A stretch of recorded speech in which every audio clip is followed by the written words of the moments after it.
Hello and welcome to the latest episode of Story of a Storyteller. And today my guest is one of my favorite storytellers, Dennis E. Taylor. How are you, Dennis? I'm good, thank you. Good, very, very good. Dennis, for those who don't know, is the author of a wide variety of science fiction books, most notably the Bobiverse saga, as well as The Singularity Trap and Outland. And I have read and listened to all of them. So this is a great experience for me, to be honest. But before we start talking about all your books and everything like that, I'd love to know about you growing up. Where did you grow up, and what was your family situation like? Well, I grew up mostly in BC, Lower Mainland. Um, Before about the age of 5, there was some hopping around, but I don't remember much of it, so it's not really relevant. I didn't really have much of a typical, I think, upbringing. I was a foster child for most of my life, so not the typical parent-child thing. But being an introvert, it didn't bother me that much. I just went to school, came home, read books, did stuff like that, and nothing much happened. It was a pretty uneventful, let's say, childhood. Well, that's fine too. Sometimes uneventful childhoods mean you get more books read. Yeah. And seeing as you mentioned you read, like, were there any books, or even outside of books, because I'm a big fan of saying anything that's a story is worthwhile, whether it be TVs or film or video games or anything. So is there any big story that stuck with you in early childhood? Well, there's quite a few. I mean, I have always been a heavy-duty science fiction reader. The very first novel that I picked up was science fiction. It was The Lost Planet by Angus MacVicar. And Angus MacVicar has a long history to him. I think that he has also wrote several novels that were turned into what you might normally think of as B-level movies. The Quatermass and the Pit, I think, was Angus MacVicar, and a couple of others like that, but I'd have to check that to be sure. But anyway, The Lost Planet was part of a possibly a 4 or 5 book series, and it was old style pulp science fiction where really nothing made sense if you knew anything about science. But still, it was fun. It was adventure, and it got me hooked on science fiction, and I really never stopped after that. Yeah, I mean, it's even the fact that the title of it, The Lost Planet, I can see elements of that in your own writing, so it obviously had a very strong effect on you. And was there anything, what is it about science fiction then that draws you, both as a reader first and foremost, and then as an author? Well, as a reader, it's the unexpectedness of things. It's the playing with ideas. I don't want to denigrate people who read what I'd call normal books, or in any way, imply that I'm looking down on them. But romances or cozy mysteries or something like that. Now, I've read some Agatha Christie, and I like that. But the thing about Agatha Christie is it's all very unexpected. Yeah. And that's the same thing about science fiction. It's not, generally speaking, going to be the same old, same old. There's always going to be something new, something different, something you've never seen before, or a new treatment of something. Stuff that's non-science fiction and non-fantasy, it tends to be, that's life. I don't want to escape to a life that's just basically life. Yeah. I'd be the same, and it's an argument I've always had with my father, actually, until I convinced him to read Flowers for Algernon, and then he was like, "Oh, okay, yeah, science fiction can be really good." For me, it's always the furthest from my reality I can get, the more enthralled I am. Yeah, exactly right. Yeah. And so I know that you didn't start out as a writer. Yeah. So, and I know the computer programming was your first kind of your big, probably your main career of your life so far. So how did you get into computer programming? Was it something that started out as a hobby and then you fell into it, or were you one of the people in the early days of it that got into computer programming, got the job, and then had to learn everything on the job? I have fallen into pretty much every career choice that I've made. The one career choice that I planned, which was electrical engineering, uh, I've never worked a day in my life at that job. Um, the moment I got out of school, I went in a different direction, and then I went in another direction, and I went in another direction. Computer programming, as you say, started out as a hobby.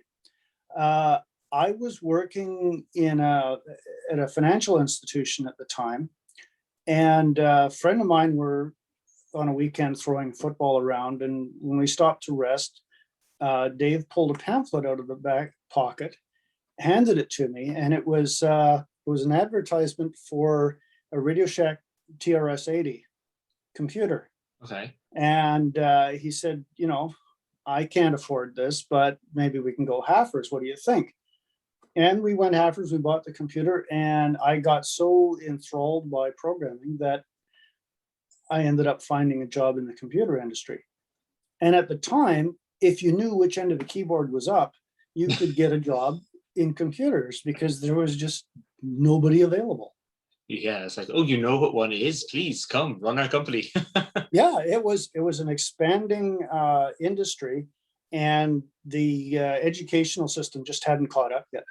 Yeah, yeah. Some would say that I'm a teacher in my full-time job, and some would say it's still not really caught up with computer sciences and stuff. But that's a whole other podcast, a whole other Yeah, yeah. um, so in your time as a computer programmer, is there any kind of like what's the one event or one thing that you accomplished or did that really sticks out that you're really strongly proud of? I got in on the ground floor at a different financial institution, nothing to do with the earlier career, where the owner, who was just starting up this company, was wanted to automate, and he had left his company, his former employer, because they weren't interested in computerizing the system. It was still highly manual. This is way back there, right? This is like late 70s, early 80s kind of thing, mid 80s, somewhere around there anyway. And so I wrote the initial application for him as a freelancer, and he used it, and his company took off, and eventually he hired me on full time. And I continued to develop the software in that company until basically we were the leading transfer agent in Western Canada. Wow. And yeah, very, very proud of that period of my life. That's brilliant. And I'd say the little kid who was reading The Lost Planet didn't think that was going to be something you were going to do. And I'd safely say he wouldn't think you'd be doing what you're doing now either. No. So then, but before we launch into your writing, there's one thing I wanted to ask you about actually. Is there anything that you took from computer programming and that, like any life skill or kind of, I don't know what to say, any discipline or anything you took from that with you into writing that you think gives you an edge over other writers? Well, I don't know about edge over other writers because I don't know what their skill set is that they're bringing into it. But computer programming, and I've said this before, computer programming and writing are very, very similar skills. In terms of having to think through a logical structure before you begin. Debugging a program and debugging a novel are very similar. You look for inconsistencies. The chapters have to work together.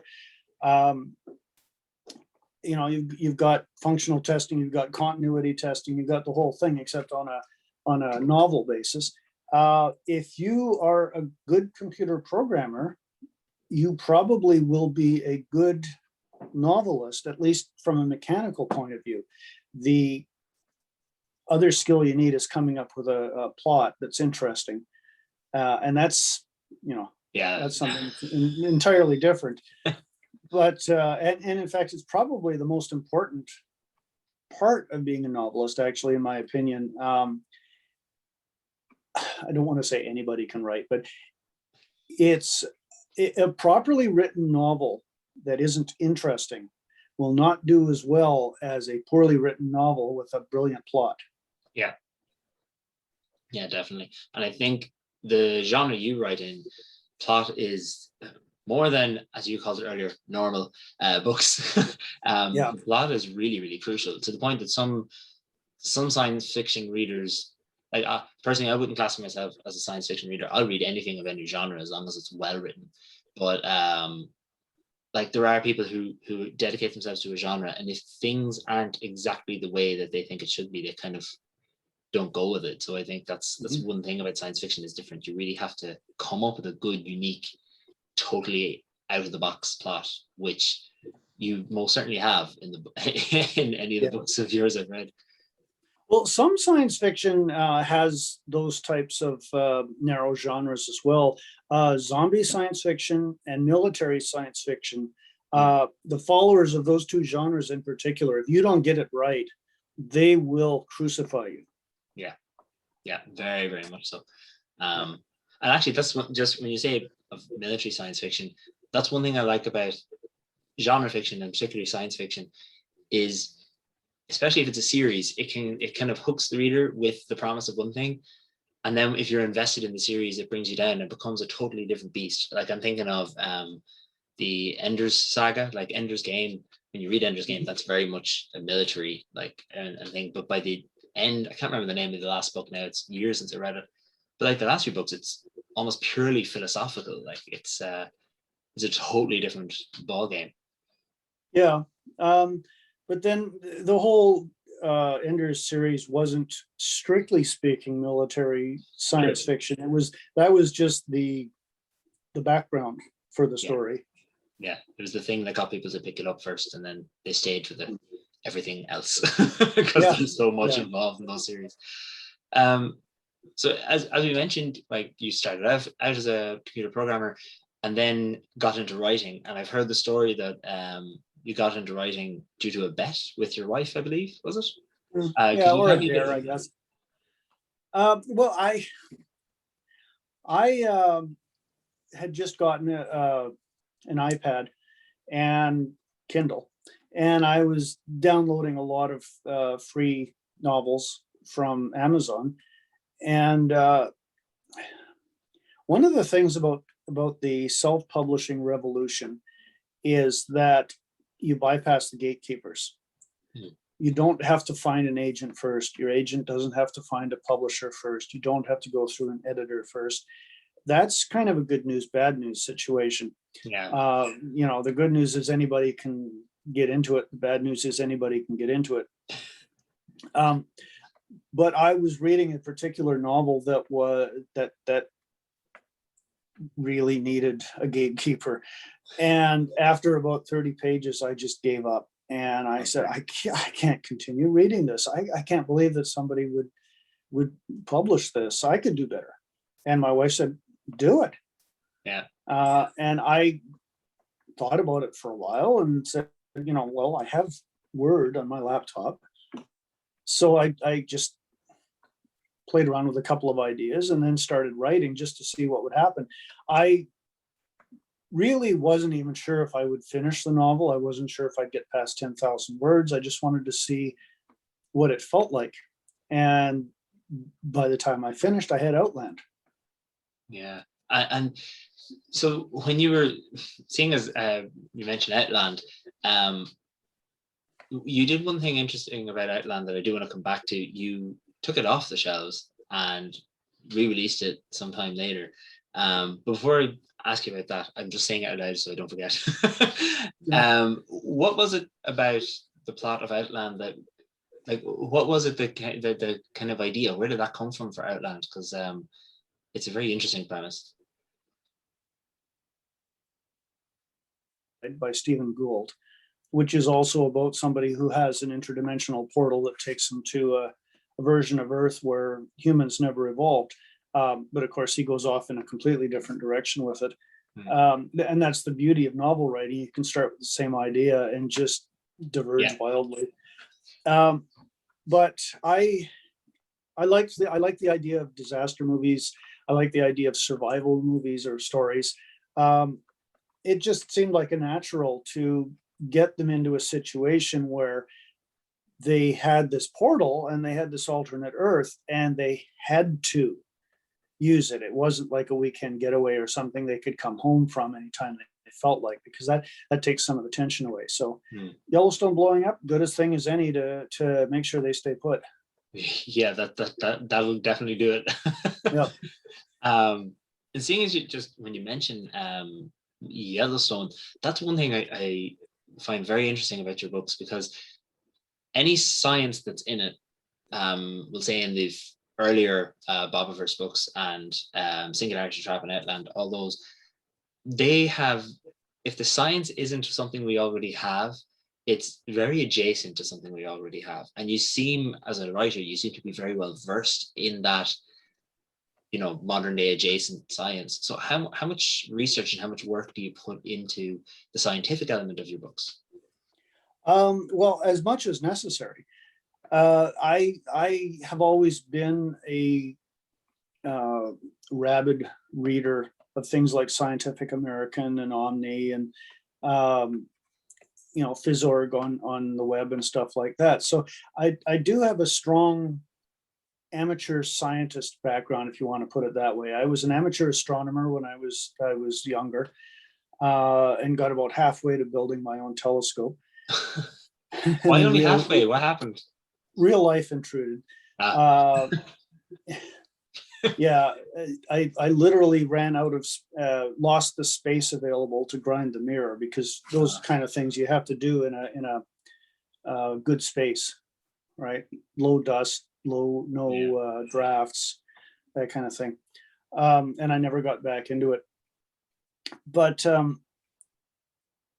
so I'm always very concerned about the science, both as a writer and I was as a reader. And I've put down many a book where the author did something that just stunk from a scientific point of view, and I can't get past that. Yeah. So I write for the type of reader that I am, basically for myself. Yeah, I assume that people who read my books are going to be people who have my attitudes in general, and they're going to want some solid science, or at least pseudoscience, that's consistent with known stuff. Yeah, no, that's really, really good. Has that trait of yours of wanting to get the science as good as it can be, has that ever slowed you down, or has it ever stopped you in your tracks when you're writing the story? Well, there is one thing, Clown Car Planet in the Bobiverse trilogy. Which brilliant name. I originally was going in a different direction with what was going to be weird about KKK, or KKP, I should say.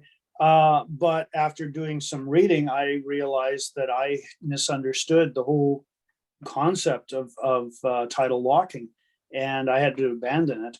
And I came up with the circling the gas giant instead. Oh, okay. So it was going to be something else, but because you misunderstood the science, you have to totally rewrite. Yeah. I initially thought that as a planet slows down its rotation due to tidal locking, you can reach a point where it doesn't quite get all the way around and it'll rock back and forth. Oh, okay. Right. And that's based on the idea that what's slowing it down is asymmetries in the mass of the planet, but that's not the case. Tidal locking actually is caused by frictional heating when the planet is distorted during rotation. So there's never going to be any rocking back and forth. So that had to go out the door. No, okay. So close. Darn. Hey, it would have been a great thing, right? A planet where the sun goes across the sky, stops, and then comes And then back, goes over and back. stops. Yeah, and depending where you are on the planet, it might just pop up and then go down and pop up and then go down. I'd love to figure out a way to make that work, but I haven't yet. No, well, if you do, I'm sure NASA will be like, how did you do that? Yeah. Yeah. Are you ever tempted then, if the science doesn't back you up, are you ever tempted to just go, do you know what, the idea is too cool, screw it, I'm going to do it anyway? Or are you too rigid? Only with degrees. Like if the calculations don't quite make it possible, or I have to fudge the numbers a little, I'm okay with that. But something that's out and out wrong, no, can't do it. I'll get caught. I will get caught. Yeah. Yeah. I think that's one thing. You do have a reputation for having, you have your T's crossed and your I's dotted, scientifically speaking. So I think that's probably an element as well. So how long, we ended up going on a huge tangent there when we're talking about Outland, but how long then, when you're writing Outland, how long did it take you to get it to a point that, hey, I think this is finished? And then once you got to that point, how long did it take you until, hey, this is published? Yeah, that was something else. It took 7 months, I think, to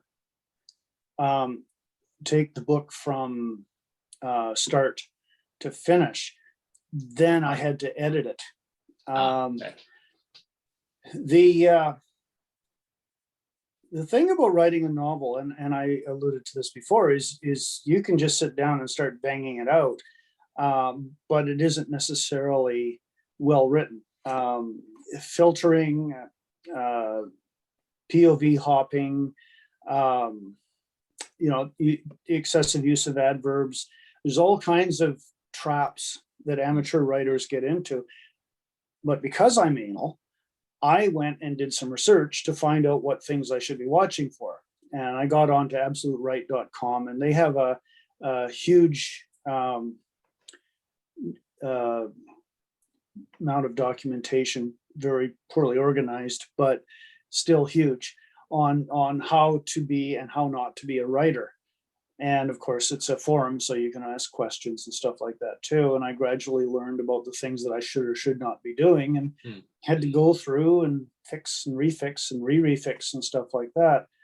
I put up the first version of Outland, I think, about 8 months after I started writing it. Okay. That's really fast for a first book. Yeah, well, I guess I had a lot of energy.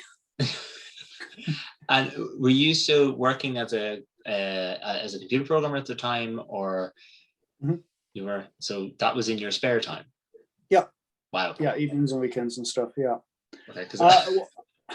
Among other things, I'm a touch typist, so I can hit 50 words a minute if I'm really on a roll, and it's a good keyboard. I learned to type a long time ago when I realized that hunting and pecking was really slowing down my programming. Yeah, when you're typing like that. Although, having said that, have you heard of the children's author Enid Blyton? I'm sure you have. Not specifically, no. She did, the Famous Five and Noddy, and maybe it's just over in this part of the world, in Ireland, the UK. She has written an insane amount of books. I don't even know. And apparently that is how she typed. She just. Well, you can type pretty fast, hunting and pecking, once you get used to it. Yeah. But you're always watching what you're doing. So if you're having to check reference material at the same time, it becomes a real pain in the butt. Yeah. And of course, if you make a mistake, you don't see it because you're not looking at the screen. Once you learn to touch type, it's much easier. You're watching what you're typing and correcting things immediately. Yeah. Still, having said that, 8 months is lightning quick. I was so proud of it took me 2 years to do my first novel, and maybe I need to reevaluate. I'm a binge writer. Yeah. Okay. Well, that's fair. You just kind of go for it.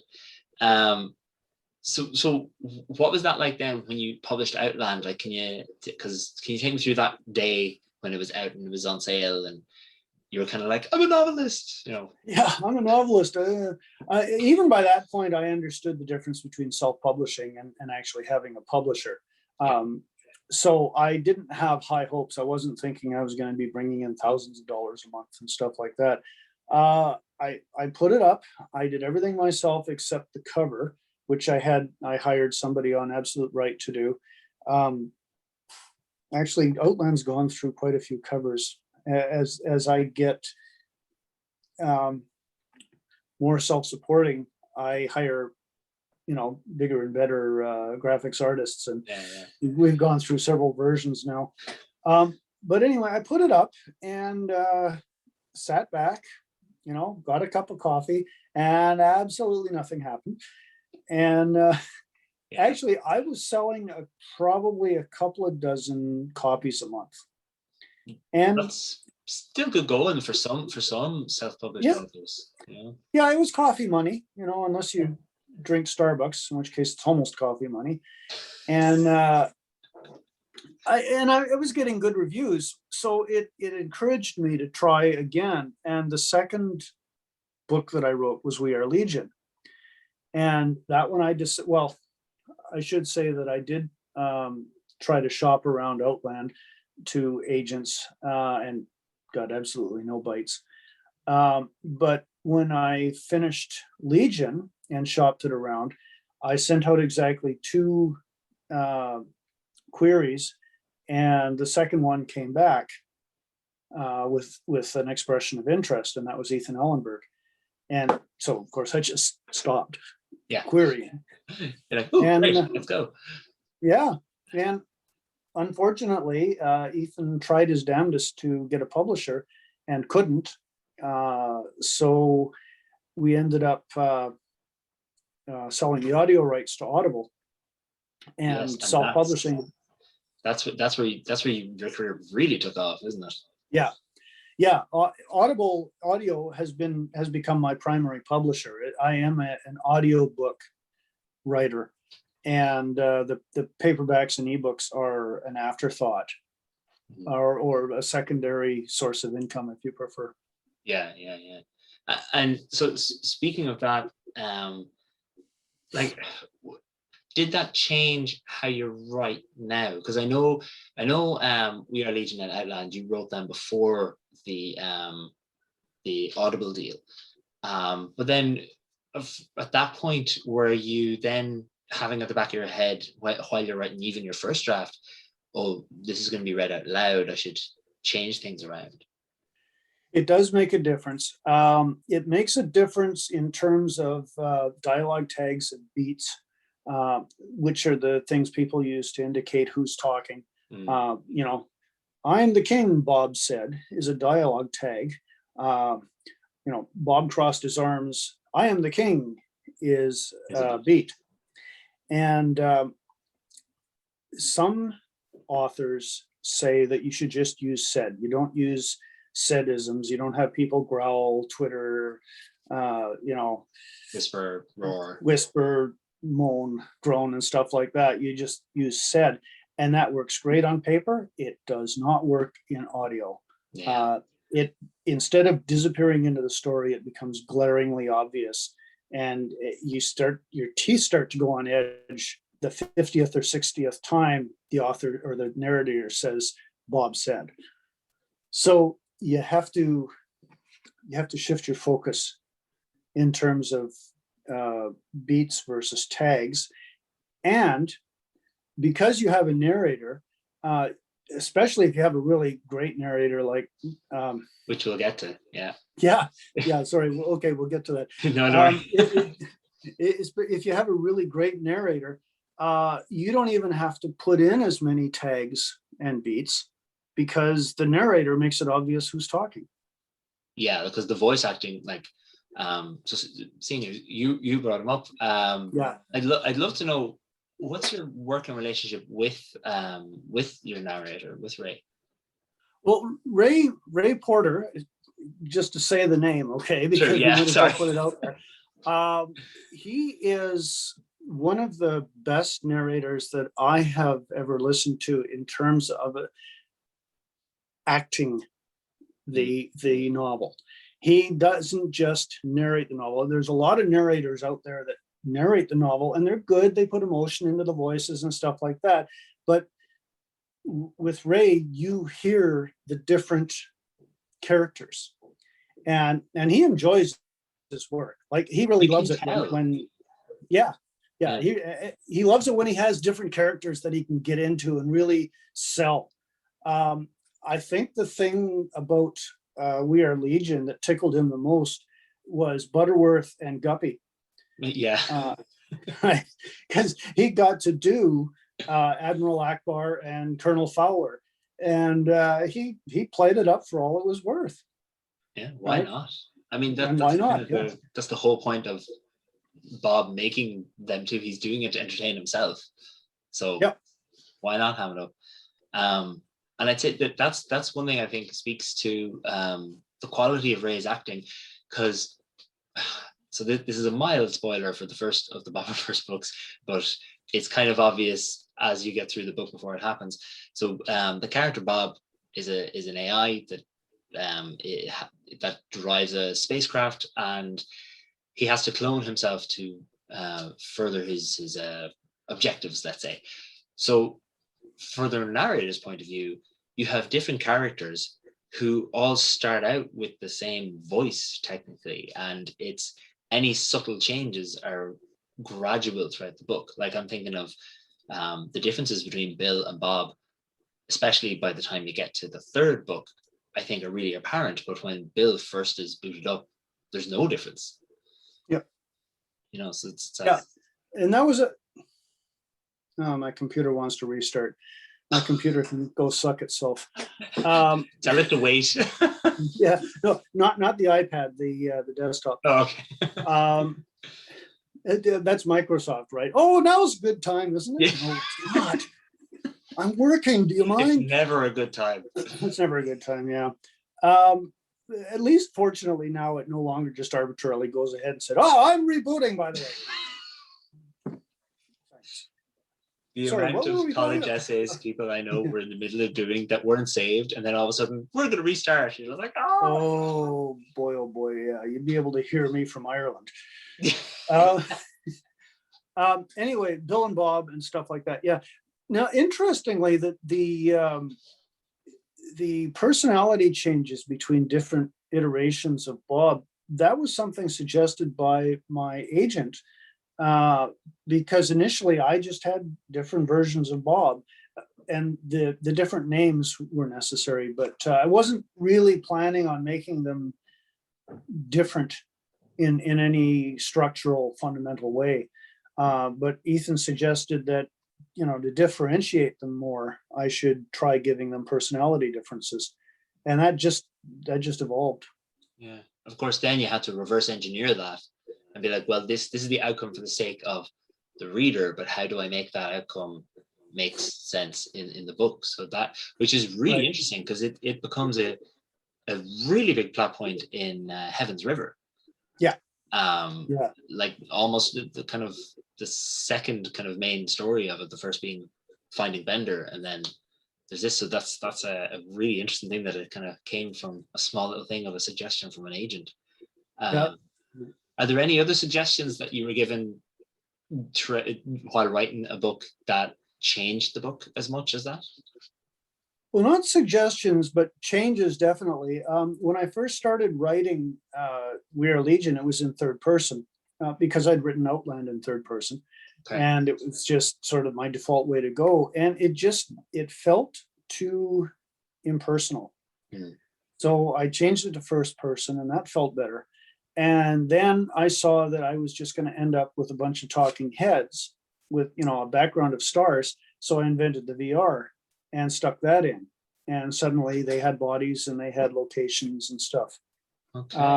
So those are things that evolved as the evolution of the book made them necessary.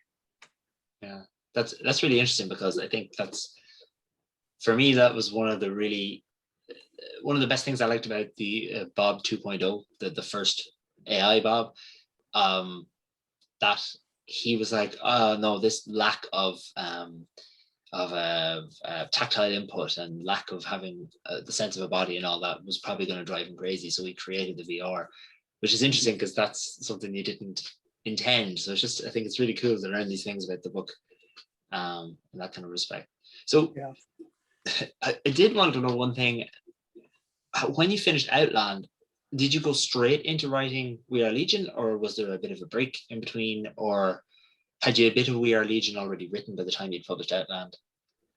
I think there was a little bit of overlap. At that point, I was doing this as a hobby, so there was no real reason to stop. It was a break from work and stuff like that. And so I finished Outland, got it out, then, started working on Legion in a concerted way. I also wrote part of Earthside, which is the sequel to Outland at that time, just as a sort of a background thing. Boy, oh boy, Earthside is the book that will never be finished at this rate. It just, don't say that. I know. No, I'm bound and determined to finish it, and it's under contract with Audible, so I have to finish it. But it's low priority from Steve's point of view. He's with Audible, and it's low priority from my point of view. Sad to say, and I have a bit of writer's block with it. So it's just like throwing bodies in front of me, and I'm trying to get it done. I keep tripping over these bodies. Yeah, and that's actually one thing I think is as a fan of you from the writer's perspective, that's one thing I really appreciate is you are quite open about, oh look guys, I'm having trouble with Earthside, or I'm going through a bout of writer's block and all that. So I think anyone who I've spoken to in the past about writer's block, they kind of define it differently. So for you, what is writer's block to you? And then how, or I suppose if you overcome it, how do you overcome it? Yeah. I have two kinds of writer's block. One is an aspect of my greater personality, which is just procrastination. And once I get into procrastination about something, whatever it may be, it becomes harder and harder to actually get started on that thing, whether it's mowing the lawn or doing the spring cleaning or the dishes or whatever it is. If I put it off 2 or 3 times, it just gets exponentially more difficult to get going. So if I'm writing a novel and I skip a couple of days of writing, it becomes more difficult to get started again. And the more I put it off, the more difficult it gets to start. And then when I finally do restart, I think to myself, what was the problem? Okay. And you haven't obviously learned from that either. Like, does that, because that happens over and over. And yeah, I cannot learn. It's like that Cheers episode with the peanut dispenser. Anyway, the second thing about writer's block is that if I don't have a good feel for where I'm going with the story, I kind of tend to wander and just kind of peter off or peter out. And right now, I don't really have a good feel for where Earthside should go in general. There's a couple of subplots that I feel good about, but there needs to be an overall arc to the book, and I don't have it right now. Okay, yeah, that is something I am struggling with as well. Like I had my first book come out nearly three years ago this August, and I've been trying to write the sequel ever since, and every time I'm like, oh, this could happen, and then it's not good enough. And I was hoping for you to give this big gem of, here's what you could do, but you're doing the same thing. Yeah, well, what does work for me if I get into a jam is to just sit down and do stream of consciousness writing, knowing that most of what I'm writing, I'm going to end up tossing out. But, sometimes motion is action, despite the old saying. Yeah.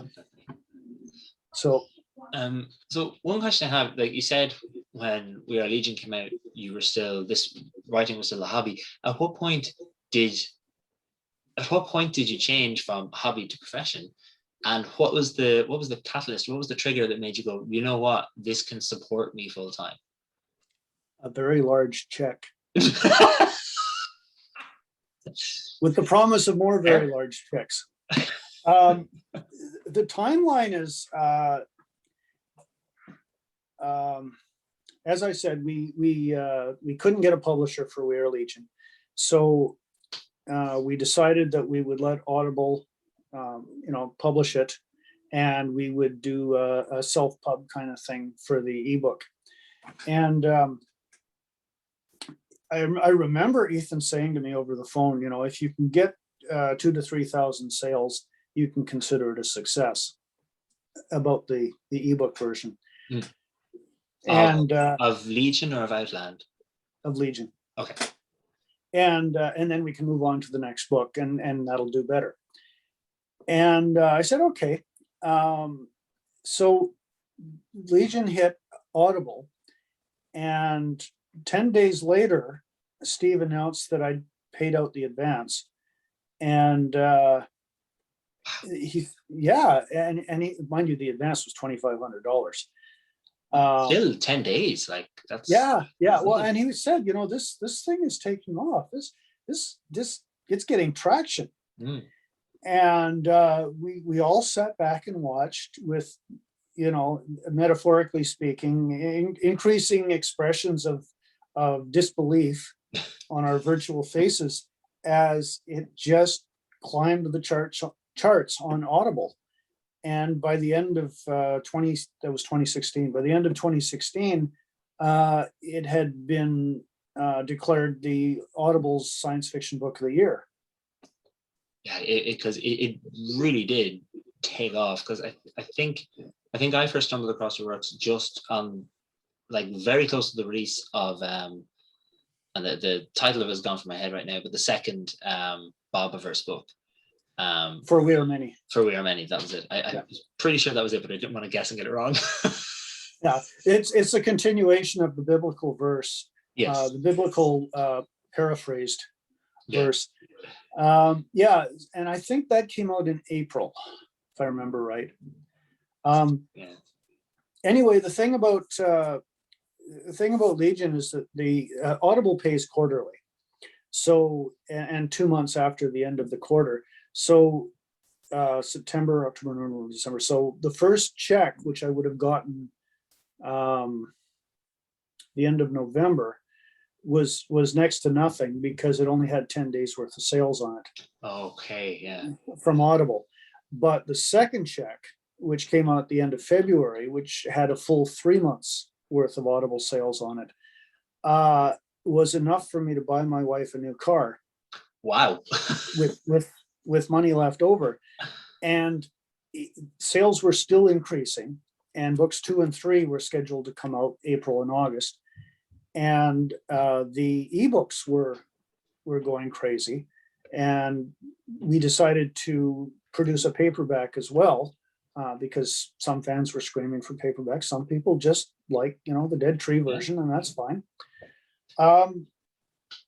So I'm looking at this, and I'm making my annual salary every quarter from Audible, and I'm thinking, Yeah. I could make more money writing full time, rather than trying to fit it into my evenings and weekends. So by the summer of 2017, the end of June, I was retired. Wow. That's and did you, like, was there ever any inkling, even before it came out in Audible, was there any indication from the people in Audible or your agent or editors or even Ray Porter, the narrator, like, was there anybody who was like, hey, Dennis, this is going to be big, or was it a shock to everybody? I think it was a shock. Ray did say to me after he finished recording it that he really enjoyed doing that book. And that obviously made me feel really, really good. Of course. But it was still a surprise to everybody.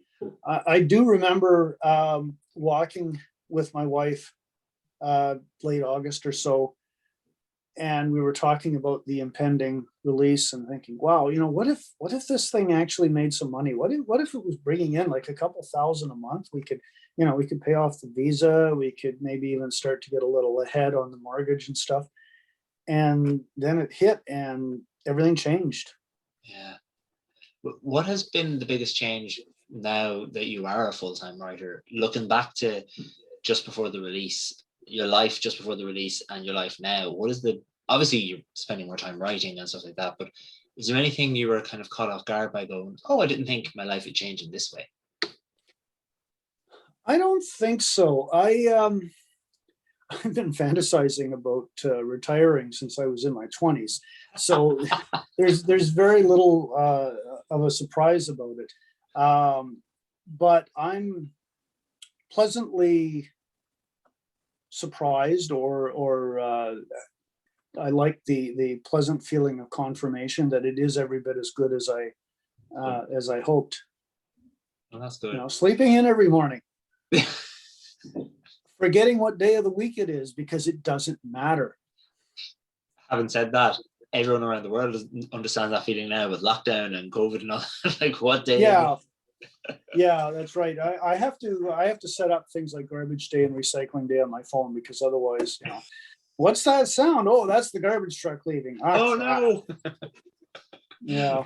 Very good. Yeah. So I really love being retired. I love having more time for, what is a surprise is how much other stuff pops up out of the woodwork to take up your time.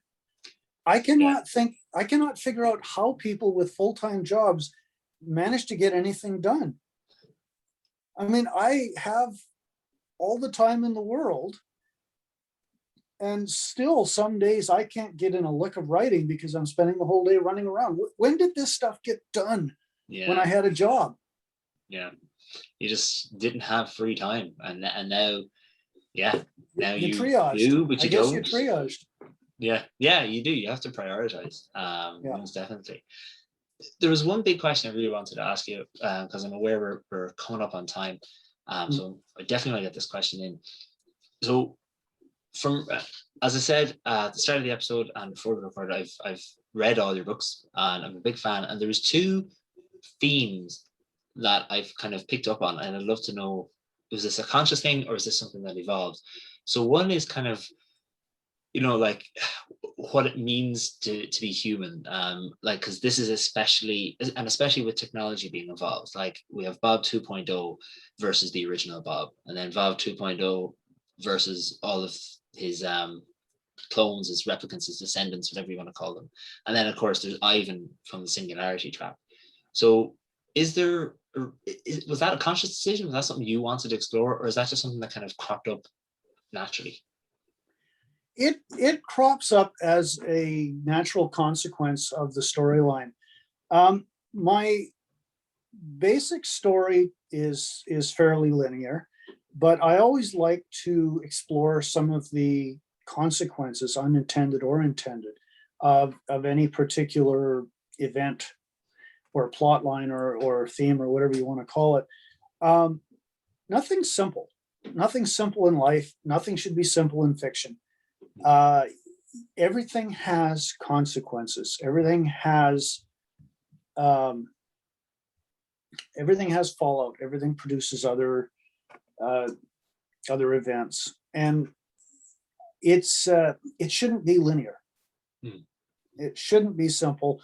The hero shouldn't just proceed from one plot point and scene setting to the next. There has to be some self-reflection. There has to be some surprises. There has to be some, oh my God, in the thing.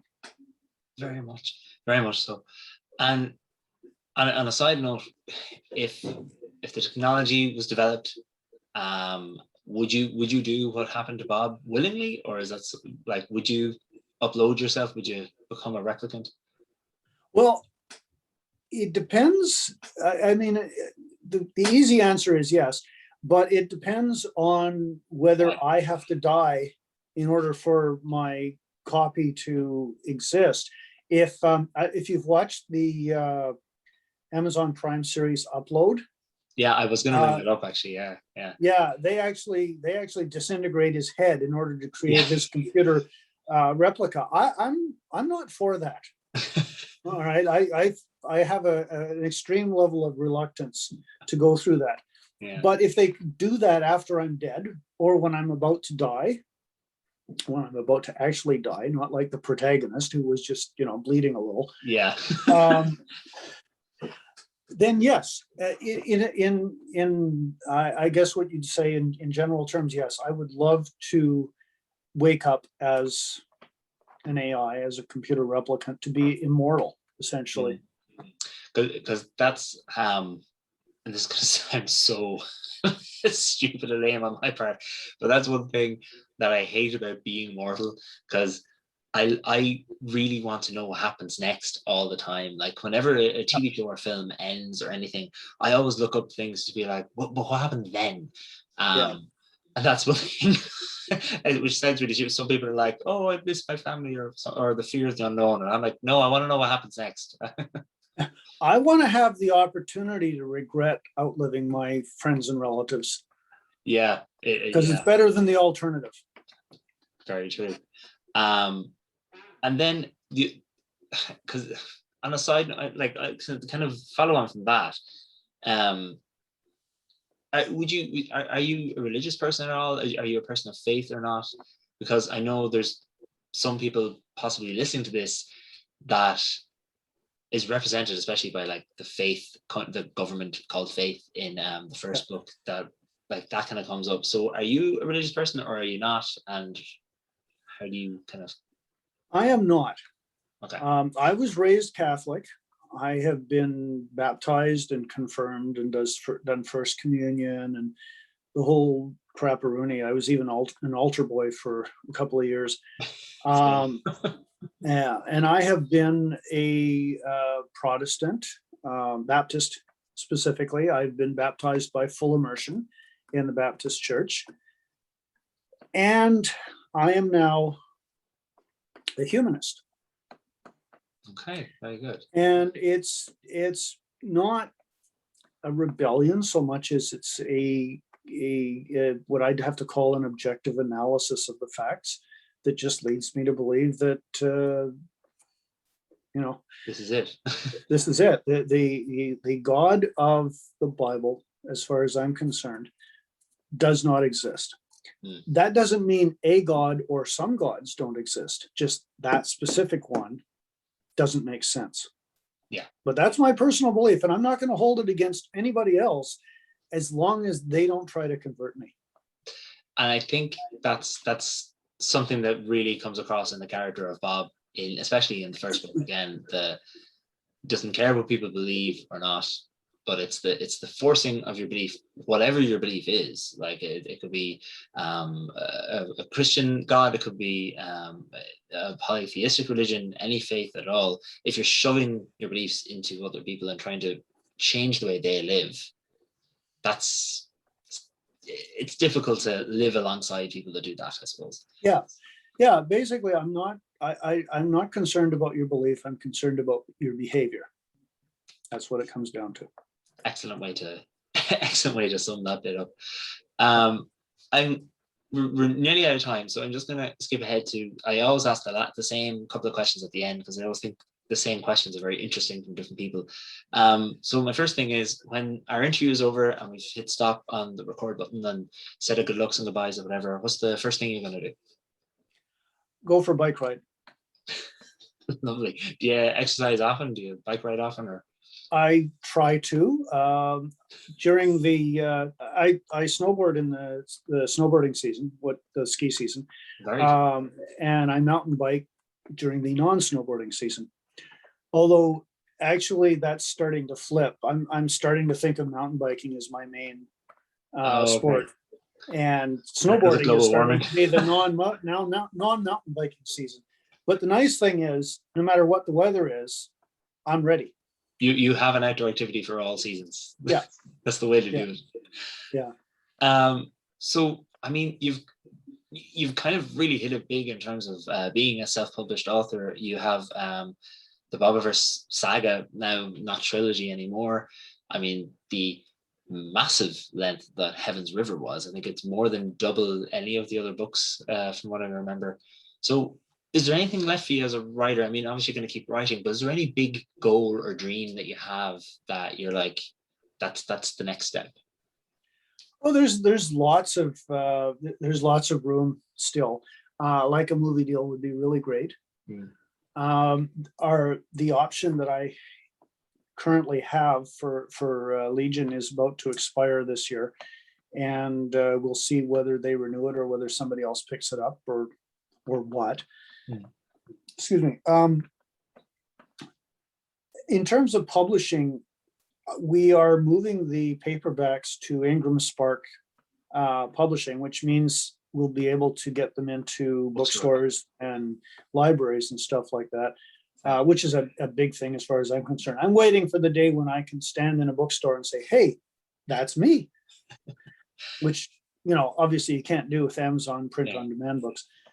Other than that, I have some specific projects, like novel projects that I'd like to be able to produce. They're completely non-Bob, so they would be, a bit of a risk, just like anything non-Bob.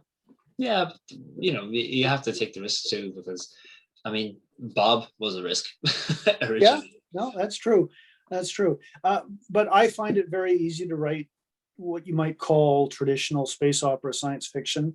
The Outland, Singularity Trap, Bob-verse type of stuff. But this kind of thing I'm talking about is more along the lines of Dan Brown stuff. Oh, okay. Very good. So it would be an additional level of risk. Okay, well, I mean, why not take risks? That's the whole point of life. Yeah. My agent's going, no, please. And then my second last question is very easy. Where can people find you and your books and everything like that online? Amazon and Audible. I have an exclusive deal with Amazon, and I get queried on that regularly. But the fact of the matter is, if you have an exclusive with Amazon, they put you on Kindle Unlimited. If you don't have an exclusive, they don't put you on Kindle Unlimited. And Kindle Unlimited is a significant portion of my ebook revenue. So I like money. Yeah. Money likes me, pays the mortgage. Feeds your snowboarding habit. Yeah, that you think you're joking, but you're not. I have 8 snowboards. It's not something I would have thought would be expensive. I mean, surely you buy a board and then you're done, no? No. You buy a board, then you buy another board, then you buy another board. And then I've got blue. park boards, downhill boards, Okay, I suppose it's like any hobby. Like outside of it, you think it's just one or two things, but when you're in it, it's needlessly complicated. Yeah. And then my final question for you today is, what was the last book you read? Most of the books I read these days, and by the way, I include listening to audiobooks in this. Yeah. Most of the books I read these days are nonfiction. For 2 reasons. One is I don't want to accidentally pick up an idea from somebody else. Oh, okay. And secondly, because a lot of the time listening to nonfiction books turns into research or is overtly research in the first place. Right now I'm listening to 1000 Brains. Okay. I think that's the right title. Let me just check that. Audible. Come on, Audible. And there you go. That's a reminder. Here we go. Today is Wednesday, by the way. 1000 Brains by Jeff Hawkins. Very good. Okay, interesting. I think. Oh, that cover looks really familiar for some reason. Yeah, it's a very, very interesting treatise on how the brain works, or at least how he thinks the brain works. Very good. And so far, it sounds pretty credible. Okay, well, we'll leave that to any of the listeners or watchers who's going to check it out, and I'll add it to my already insanely long to be read list. But what do you do? It never gets shorter. Do you notice that? Yes, and even when you're retired, it never gets shorter. Great. I was hoping I'd have more time then, but obviously not. You'll have more time. You just get more list. Dennis, thank you once again, seriously, for both even responding to my message about coming on the show and then to come on the show again was just it's a huge deal for me personally. So thank you so much for doing it, and it's been a blast. You're very welcome. Thanks for having me.